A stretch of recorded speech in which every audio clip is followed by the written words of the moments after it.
Olá, esta é a sétima aula para os alunos do terceiro ano do ensino médio.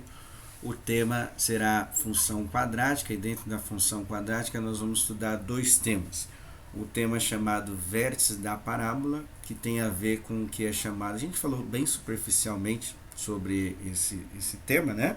Mas é um tema do primeiro ano e volta algumas coisas falando aqui, então eu decidi aprofundar um pouco mais, que é um tema do Enem, e que é o chamado vértice da parábola, é o ponto de máximo ou ponto de mínimo, né? Então, nas fórmulas, que nós, obviamente, nós vamos fazer as deduções delas, já tem lá xv, que é o x vértice, e yv, que é o y vértice, que seriam esses pontos máximo e mínimo. Pensando numa parábola, né? Você tem um valor para x, outro valor para y, e através dessas duas fórmulas a gente determina qual é a coordenada, né? E o último tema aí da função quadrática é um tema que já caiu na prova da AP, né? No ano passado não caiu, mas em alguns anos anteriores caiu, que é usar a forma fatorada da função quadrática. E aí nós vamos fazer uma questão do Enem que cai, né? E provavelmente nós vamos fazer uma outra questão da FUVEST que também cai esse tema da forma fatorada da função quadrática. Nós fizemos, né, quando nós estudamos no mês passado as relações de Girard, nós fizemos da forma fatorada, da forma, vamos dizer assim, mais simplificada, né? Porque não sei se vocês lembram, devem lembrar vagamente, aquelas relações de Girard, ela só funciona se aquele A for igual a 1, né?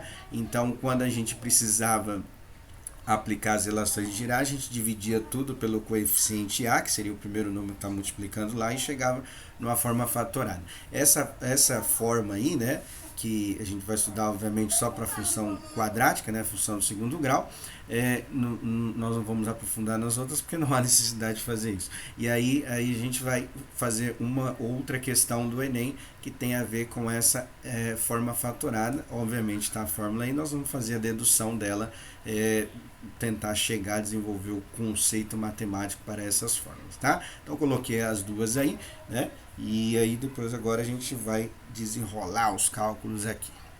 Bom, eu fiz uma pequena introdução só para lembrar o que é esse ponto de máximo e ponto de mínimo, que tem a ver com o vértice, né, da parábola que é chamada, tá? Então, quando A for maior que zero, obviamente, né, a gente já viu isso um trilhão de vezes, a gente tem o que é chamado de valor mínimo da função, tá aqui lá o x e o y, né, tá lá o v, né, então tem a coordenada para x e y, é o menor valor possível que ela vai atingir quando a parábola tiver com a cavidade voltada para baixo.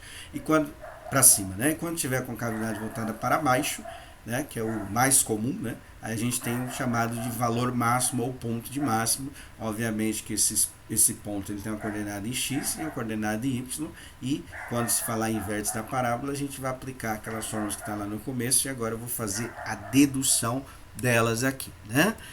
Então, aqui eu coloquei uma função qualquer, a x, já vimos um trilhão de vezes, né?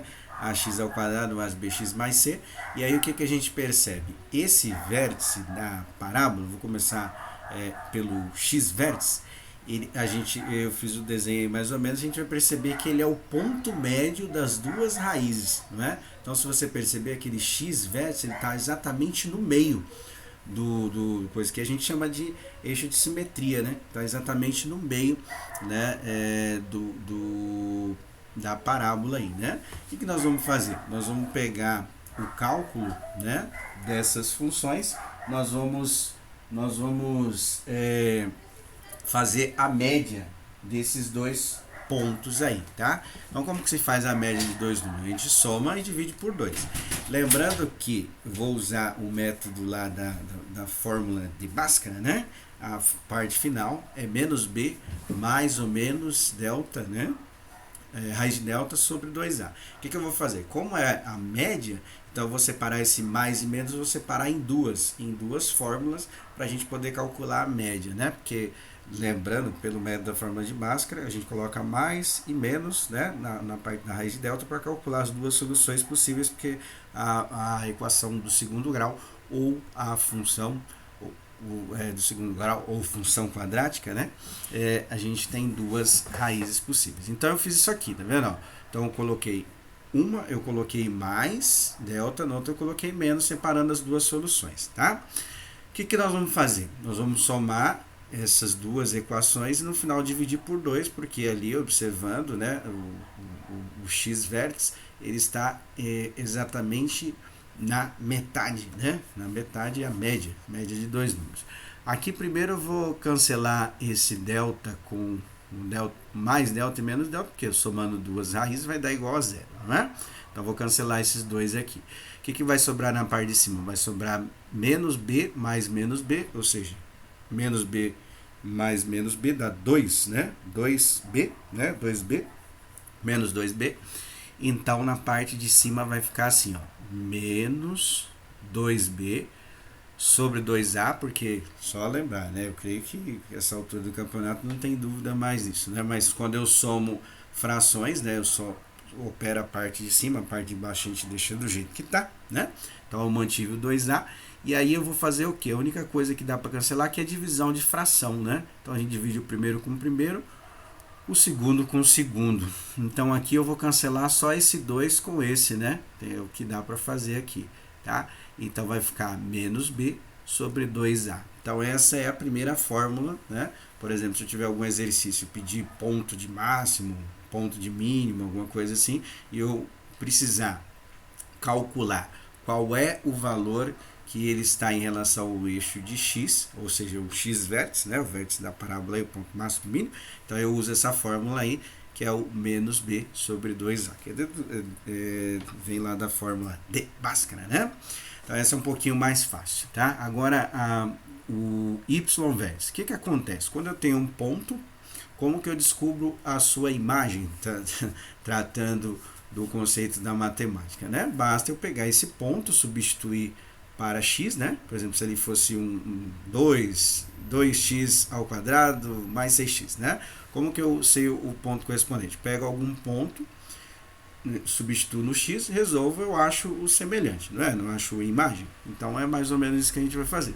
A gente vai pegar esse x vértice, substituir na equação padrão, ax ao quadrado mais bx mais c, e achar qual é o valor correspondente, né? Então, vou montar aqui desta maneira, ó, o y vértice, né? A função do segundo grau, ou função quadrática que a gente já viu, e no lugar do x eu vou substituir a equação que a gente chegou do x vértice, que é menos b sobre 2a, né? Então vai ficar mais ou menos assim, certo? Bom, agora aqui é só desenrolar os cálculos e a gente vai chegar numa fórmula, tá? Beleza, né? Então vou começar fazendo a parte do parênteses, tá?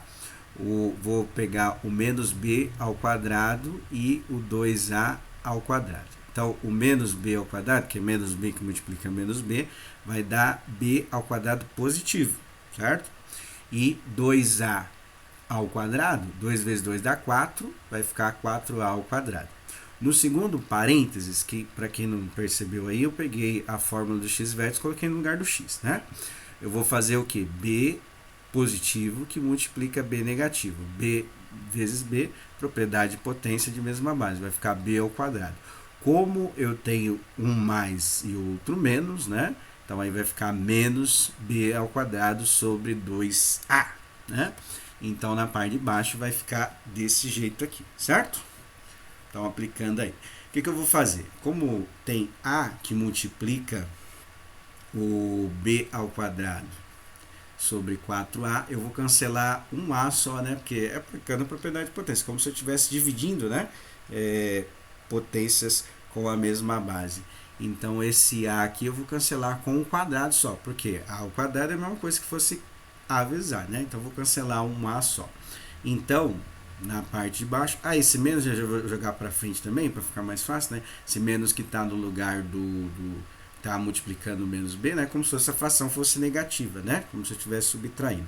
Então, eu vou colocar desta maneira aqui, ó. Então, cancelei o a com o quadrado, então ficou b ao quadrado sobre 4a. Aquele menos eu coloquei para fora do parênteses, que é como se fosse uma fração negativa, né? Então, não mudou nada, só ficou ao contrário. Então, b ao quadrado sobre 2a e mais c. Aqui o que tem que fazer? São subtração e soma. de 3 frações, a gente precisa igualar os denominadores, tá? Eu vou usar o método adicional, que aqui fica mais fácil de fazer, principalmente quando faz dedução, né? Que é dividir pelo de baixo e multiplicar pelo de cima. Mas primeiro nós vamos achar o mínimo entre os números. Então, a primeira fração é 4, a segunda fração é 2 e a terceira é 1, né? 4, 2 e 1, o múltiplo comum a esse é o 4. O 4 está presente em todas as tabuadas. E o A, né, que tem a letra, né? Então, MMC de A e A, ou seja, eu tenho duas coisas iguais, né? Se fosse 3 e 3 seria 3, se fosse 4, 4 seria 4, se fosse 5, 5 seria 5, o múltiplo, né? A e A vai ser o A. Ou seja, o mínimo entre essas frações vai ser o 4A, né? Porque o 2, 4, 2 e 1 é os números, né? E A seria o próprio A. Aí eu vou dividir pelo de baixo, multiplicar pelo de cima. 4A que divide 4A, duas coisas iguais, né? 4 dividido por 4 dá 1. 4A dividido por 4A vai dar 1. 1 vezes o B ao quadrado vai dar o próprio B ao quadrado, certo? Agora da segunda fração, eu tenho 4A que divide 2A. Cancela A com A, certo? Então, vai para a glória. Então, fica 4 dividido por 2, dá 2, não é isso? Então, 2 que multiplica B ao quadrado, vou pôr o menos ali já, né? Então, vai ficar menos 2B ao quadrado, né? Porque 2 vezes B vai dar 2B ao quadrado. E 4A que divide 1, vai dar o próprio, né? O 4A. 4A que multiplica mais C, como não tem letra, não tem letra igual nada, a gente só vai copiar. Então vai ficar mais 4AC, certo? Bom, olhando essa parte aí do cálculo, a gente percebe que tem B ao quadrado no começo e o segundo membro aí dessa fórmula, vamos por assim, né? É B ao quadrado também. Então eu vou agrupar esses dois. Então eu tenho 1 e devo 2, não é isso que está sendo feito aí. E o expoente da letra eu vou manter. Então, se eu devo 1 e tenho se eu tenho 1 e devo 2, fico devendo 1, né? Então, vai ficar o quê? Vai ficar menos B ao quadrado mais 4AC, né? Eu fiz a subtração de B ao quadrado por 2B ao quadrado. O que a gente percebe? Se B ao quadrado e 4AC, ele era na fórmula de Bhaskara, né? Só que a gente percebe que né? O delta é calculado por B ao quadrado menos 4AC. Se a gente comparar com o que a gente chegou aí, nessa parte final aí, na fórmula, né? A gente percebe que é o contrário, não é isso? É o contrário do delta. Ou seja, nas fórmulas, nos livros aí, você vai encontrar essa fórmula do y vértice como menos delta. Por que menos delta? É o contrário do delta, né? O oposto do delta. Só para ver, se eu calculasse o delta ali como fosse, por exemplo, 16, nessa fórmula ficaria como menos 16, que é o oposto, o contrário, né? Certo? Isso tudo sobre 4A, que aí não dá para fazer mais nada, tá? Tranquilo? Então é isso, né? Ali não dá para cancelar 4A com 4A, porque a gente tem um cálculo inteiro na parte de cima, né? Então não daria para fazer muita coisa ali, tá? Então o B ao quadrado menos 4AC vem lá do delta, o discriminante das soluções das raízes para a equação do segundo grau ou quadrática, né? Então nós vamos fazer agora um exercício que tem a ver com aquela lista lá que aplica esta ideia do chamado y vértice ou x vértice, depende do exercício. Pode ser que a gente calcule os dois, pode ser que calcule um só. Isso aqui é uma estrutura clássica da aplicação do ponto de máximo e mínimo. Cai em muitos vestibulares dessa estrutura, relacionando a ideia de área com uma situação de área máxima, né? Teria outras maneiras de resolver, tá? Eu vou resolver aplicando esse método que a gente acabou de desenvolver, essas duas fórmulas, né? Na verdade, uma só que a gente vai usar, mas teria outras maneiras de resolver. A matemática não permite resolver de outras maneiras, mas eu vou resolver aplicando esta ideia aqui. Então, Enem 2017, viveiros de lagostas são construídos por cooperativas locais de pescadores, em formato de um prisma reto retangular, tá? Olha só, não cai o oblíquo, que é como se fosse inclinado, tá? Não sei se vocês perceberam um pouquinho de geometria espacial, né? Esse reto está querendo dizer que ele não tem inclinação nenhuma, que forma um ângulo de 90 graus comparado ao solo, tá? Mas olhando o desenho também, do jeito que tá, a gente percebe que ele é um pouco mais parecido com um cubo, né? Mas ele colocou retangular e lá embaixo, lá no desenho, tá x e y, significa que são duas medidas diferentes. Ou não, né? Tá? Mas o x pode ser igual ao y, mas é o que vai acontecer aí. Fixados aos solos, com telas flexíveis da mesma altura, capaz de suportar a coesão marinha, né? Que é o oxidação, né, enferrujar o material aí e tal. Para cada viveiro a ser construído, a cooperativa utiliza integralmente 100 metros lineares dessa tela. Linear seria a forma de linha, né? Basicamente é cortar os lados aí para fazer a lateral, né? Então tá lá o nível do mar, eles colocam essa construção aí, né? Esse viveiro para pescar, vamos dizer assim, com todas as aspas, as lagostas, né? Aí a continuação, quais devem ser os valores de x e y em metro para que a base, eles vão querer saber a base, né? A base desse viveiro seja a área máxima. Então, esse é um clássico, né? Essa estrutura, essa maneira aqui, é um clássico dos exercícios envolvendo a parte de x e y vértice real vértice da parábola. Ali é a área máxima, precisa saber para qual valor máximo possível. Aí tá aí as combinações, né? Eu vou fazer aqui passo a passo, né? Obviamente. Então aqui aquela medida ali eu coloquei um quadrado que para mim pelo desenho dá uma impressão de quadrado, mas mantive x e y, né? E o que acontece? Como o perímetro é igual a 100 metros, de onde que eu tirei isso? Né? Ele falou aqui, se a tela, né, em forma linear, dá 100 metros. Ou seja, se eu somar os quatro lados, é igual a 100 metros, que é o que a gente chama de perímetro. Tá? Tem a ver um pouquinho com a atividade que a gente fez no começo do bimestre. Né? Então significa o quê? Que se eu somar x mais x, 2x, y mais y, 2y, vai ser igual a 100, não é isso? Que é a soma do perímetro. Para ficar mais fácil, eu vou calcular o semiperímetro, que é a metade do perímetro. Vou dividir tudo por 2, porque é 2, 2 e 100 dá para dividir por 2, né? Então, o que acontece? X mais y é igual a 50, né?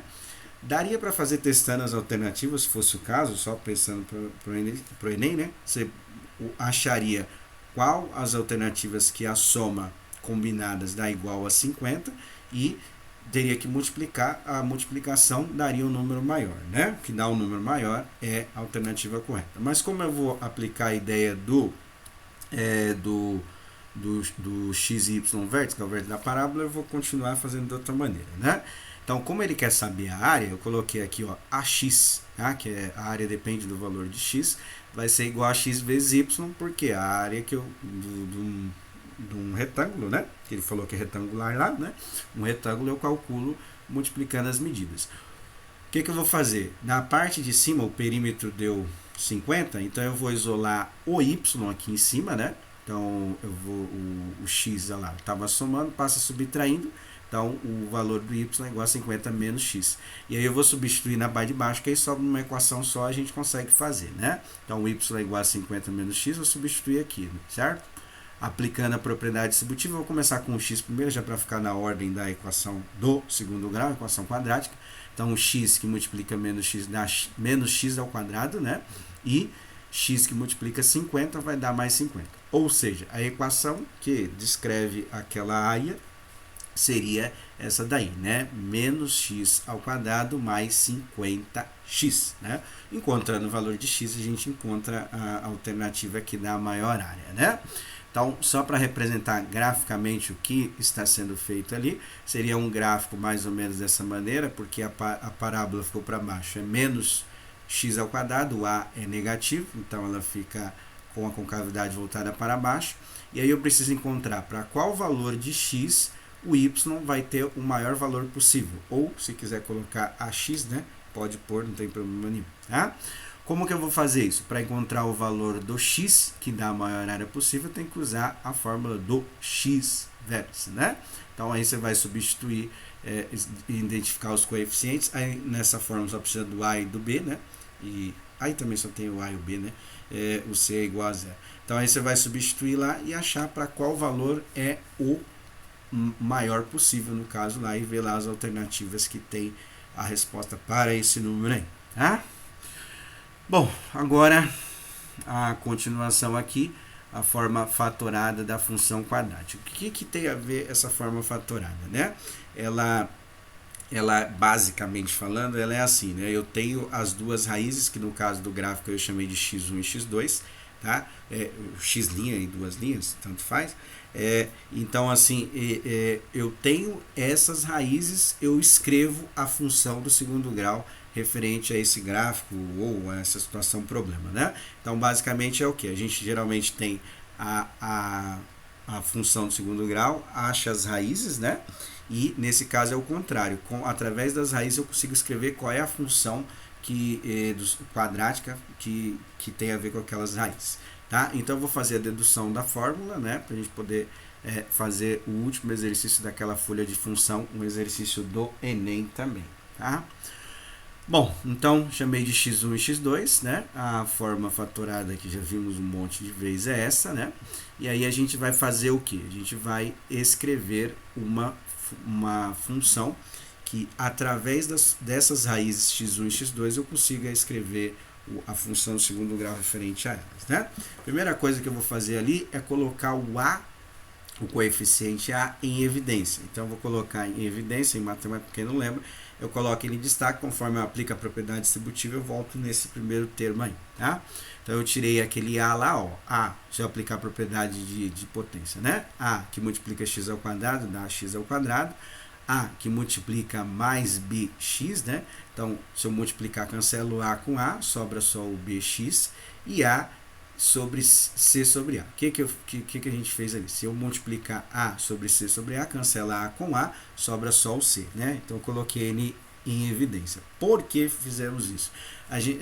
Vagamente, vocês devem lembrar do mês passado ou de anos anteriores, B sobre A e C sobre A é o método chamado de soma e produto, né?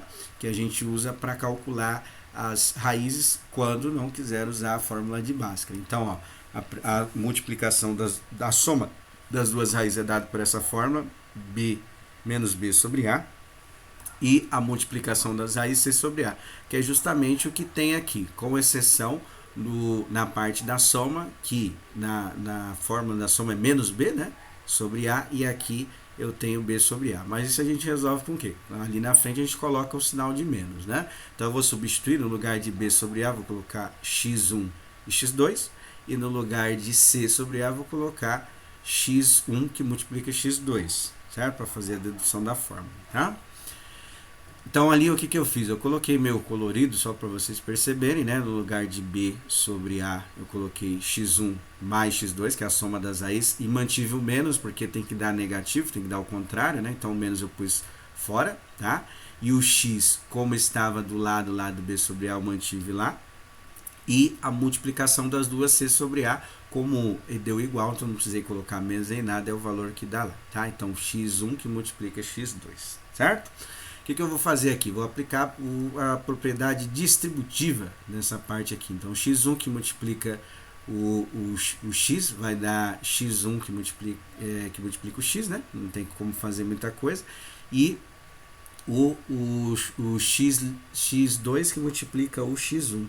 Eu vou só manter a forma de multiplicação, porque não dá para aplicar a propriedade de potência, porque são diferentes, né? x1, x2 e x, tá? Outra coisa importante é que tem aquele menos lá fora, né? Então, x1 que multiplica o x1 que multiplica o x daria positivo. Como tem esse menos lá fora, que é o oposto, então tem que colocar o menos na frente dos dois aí, tá? Então, efetuando a propriedade distributiva, ficaria assim, né? Coloquei o x primeiro. Então, x que multiplica x1 dá x vezes x1 positivo, como tem esse menos que é o contrário, mantive o menos lá na frente, né? E o x2 que multiplica o x, ficaria x, eu mantive o x primeiro, né?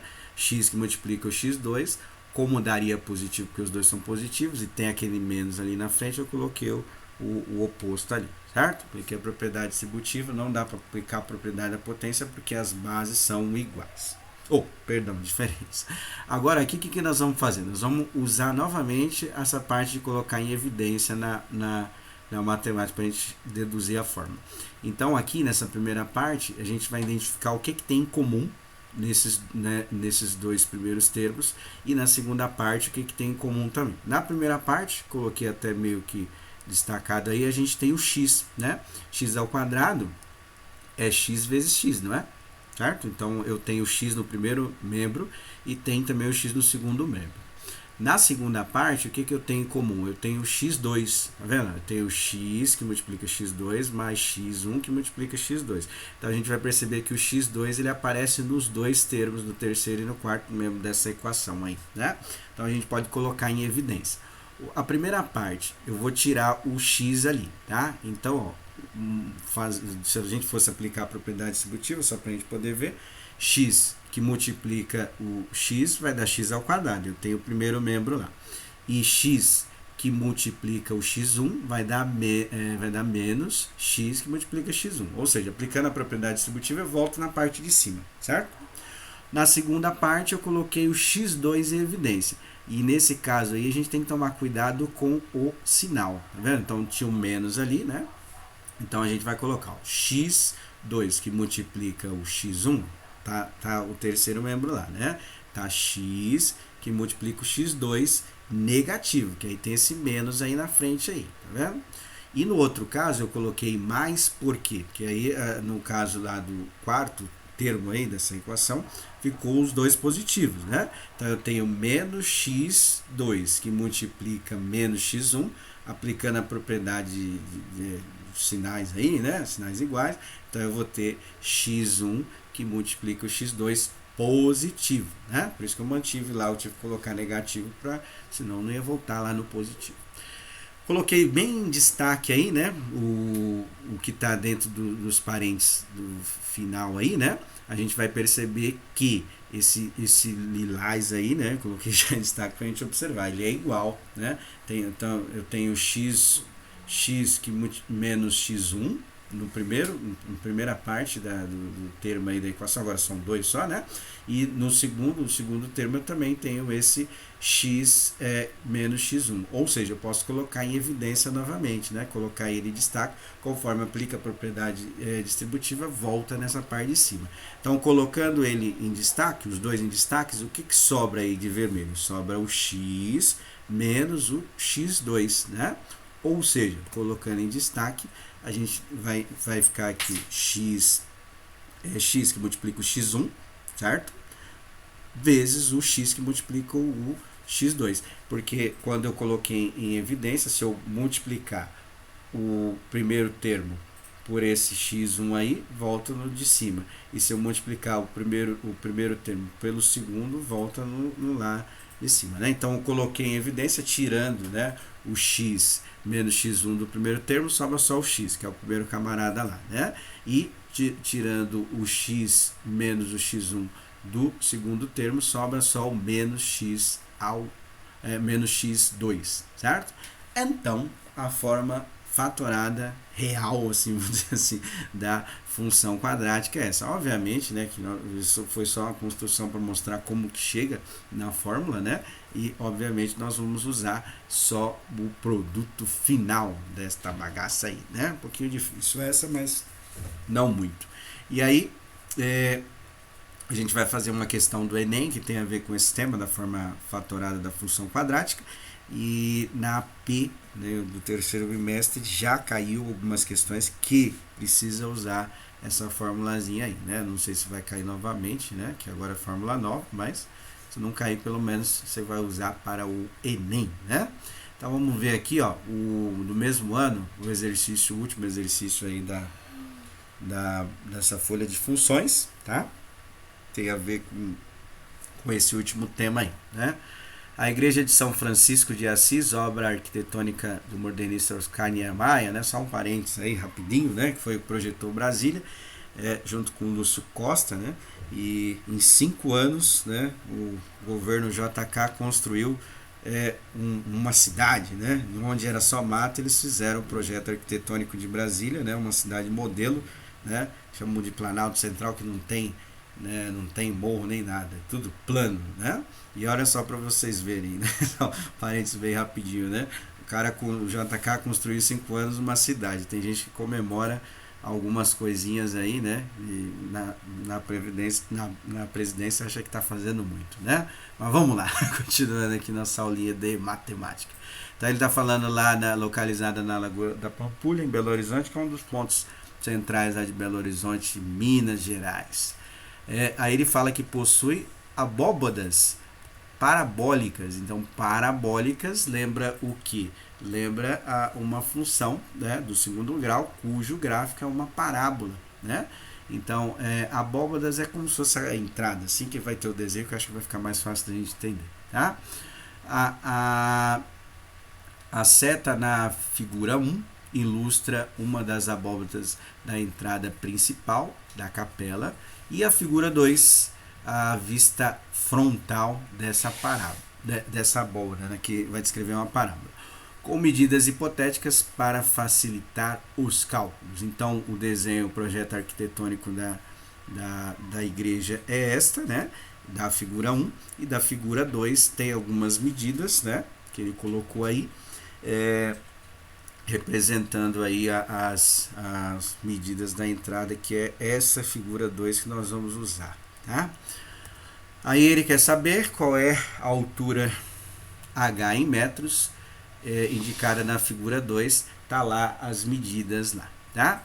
Uma coisa, só um detalhe, né, importante nesse exercício aqui, a gente vai fazer, né, imaginando esta ideia, mas em nenhum momento foi descrito que o eixo de X e o eixo de Y, o eixo de X é tranquilo, é o solo ali e tal, né? Mas deveria ter uma parte indicando que a representação gráfica ficaria assim, né? Porque em nenhum momento fala isso, mas vamos imaginar que o eixo de Y está justamente no centro aí. Não foi isso que falou no exercício. Minha visão, eu acho que deveria ter uma informação no enunciado indicando que o eixo de Y está justamente aí, né? Porque poderia ser no começo da parábola, né? Não está indicando, não está claro, tá? Mas imaginando que essa ideia, a representação gráfica ficaria assim, tá? E aí é fácil da gente identificar.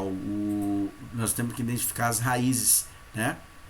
Desta parábola, né? Que aqui seria uma parábola. Então a gente tem do ponto de origem, que é 0 e 0, né?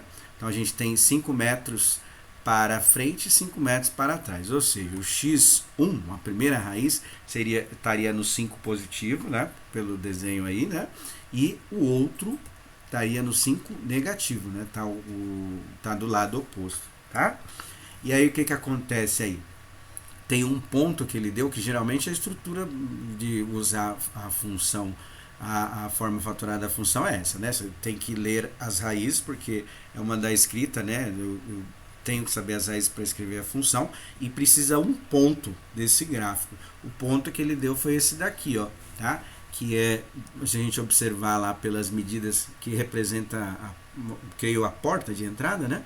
Então tem 4 metros em relação a x e 3 metros de altura, ou seja, pensando num ponto do gráfico, primeiro x e depois o y, seria 4 para x e 3 para y. Então, uma estrutura que cai por aí, né, também na AP é dessa maneira. Então, eu tenho as raízes e tenho um ponto para poder escrever essa função aí. Eu peguei o lado positivo, mas poderia pegar do outro lado, o lado negativo, né, que é a mesma coisa, mas como eu usei porque a parábola ela é simétrica, né? Como ele deu essa medida e com os números positivos fica mais fácil de fazer. Aí o que eu vou fazer? Agora eu tenho informações suficientes para escrever qual é esta equação que descreve esse arco parabólico aí que ele chamou de abóbadas. Então vamos lá. Vamos substituir os valores que tem. No x1 eu vou colocar o menos 5, no x2 vai ficar o 5 positivo, né? Porque tem o menos, né? O menos da raiz aí, né? No lugar do x eu vou colocar 4 e no lugar do y eu vou colocar 3. Vai sobrar aqui, vai sobrar só o a, né? Que é o que descreve, o coeficiente que descreve o comportamento dessa parábola. Você vai ficar para baixo, você vai ficar para cima. Tá? Então, substituindo todas as informações extraídas do desenho, nós temos aí o 3 no lugar do y, o a, que é o que nós vamos calcular, precisa calcular o a para poder escrever a função, e depois, no lugar do x4, no lugar do x1, que é a primeira raiz, eu coloquei o 5, como tem o oposto que é o menos 5, né? E no lugar do outro x é igual a 4, e ali eu coloquei, fiz bem passo a passo, tá? Mas aí ficaria menos o menos 5, que é o contrário, então ali no caso vai ficar mais, né? Resolvendo o que está entre os parênteses, então vai ficar 3, 4 menos 1 dá menos 1, e 4 menos 5 vai ficar positivo, vai dar 9, né? Então vai ficar assim, a que multiplica menos 1, que multiplica 9. Multiplicando a menos 1 dá menos a vezes 9 vai dar 9 negativo, né? Então vai ficar a 3 igual a menos 9a. Esse 9 está multiplicando, ao contrário de multiplicar, dividir, não é isso? Então vai ficar 3 dividido por menos 9. Que dá para simplificar, né? Então aqui eu vou simplificar por 3, para ficar mais fácil. 3 dividido por 3 dá 1. E 9 dividido por 3 dá menos 3, né? Ou seja, o valor daquele a é igual a menos 1/3. E tem que ser negativo mesmo, porque se a gente observar e imaginar essa situação dentro de um plano cartesiano, eu tenho uma parábola voltada com a concavidade para baixo, né? Então esse a ele tem que ser negativo. E aí, acabou? Não, né? Porque a gente precisa escrever a função para poder calcular qual é esse h em metros. Esse h ele vai representar esse ponto aqui que intercepta no eixo de y. E esse ponto nós chamamos de c, que é o termo independente, né? Então, o que nós vamos fazer? Nós vamos escrever a função e identificar na função o valor do c, que é justamente a resposta para essa altura, né? Lembrando que quando eu tenho a e b, o termo independente é o b, então vai ser o ponto da parábola uma função do primeiro grau, o ponto que encosta, que intercepta, que corta no eixo de x. No caso da função do segundo grau, que eu tenho a, b e c, né? Como eu identifico esse c? Seria o ponto que corta, né? A parábola corta no eixo de y, tá? Já estudamos isso algumas vezes, né? Precisaria lembrar dessa informação aí para poder fazer. Daria para fazer de outras maneiras, mas eu preferi colocar isso aí para vocês lembrarem. E aí o que acontece aqui? Agora eu vou substituir na forma, né? Agora eu já tenho o a, agora já dá para escrever qual função quadrática que descreve esta abóbada aí, né? Essa vista frontal da porta aí da igreja, né? Então o que tem que fazer aí? Tem que escrever a função e identificar o valor do c. Aí tem que aplicar a propriedade distributiva, né, de x menos 5, que multiplica x mais 5, aplica lá a propriedade distributiva, depois multiplica tudo por 1/3. Cuidado que é menos 1/3, né? Então tem que tomar cuidado na hora de fazer a multiplicação para não colocar o número errado aí, bom? Então é isso, né? Aí termina esses dois exercícios, hoje só foram dois, né? Porque essa parte aí demora um pouco mais para fazer a dedução das fórmulas, né? Faz aí os cálculos, aí a gente finaliza, né, essa lista e vai sobrar alguns exercícios aqui do caderno São Paulo Faz Escola. E depois a gente monta uma lista preparatória já para pensar na AP, né? Eu creio que até o final do mês de outubro a gente tenha a prova da AAP, certo? Então é isso. Quinta-feira eu coloco a continuação aí das atividades provavelmente o caderno de São Paulo Faz Escola, mas eu vejo aí. Depois até quinta eu penso alguma coisa. Tchau, tchau. Até!